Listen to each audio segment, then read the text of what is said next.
I would say that as husband and wife combos go, not that you two have everything figured out and every day is, rainbow and roses.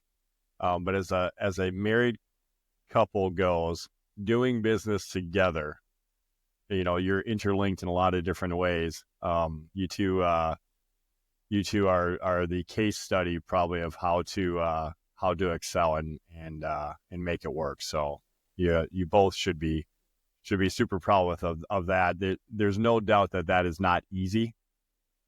There's many that have failed at that, but you two continue to excel at it. And honestly, I would have to say that at least from what I've seen, because I've known the two of you now for a decent amount of time, and we get to spend a lot of time together, sometimes unannounced when I show up in Alabama on a red eye flight.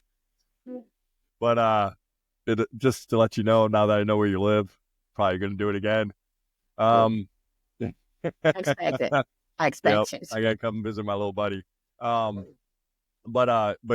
you two continue to raise that bar, continue to elevate, and literally are getting better at it every day. I mean, it's amazing what both of you do with your businesses and how you correlate. Again, not that it's always perfect, but you definitely have more good days than bad days. So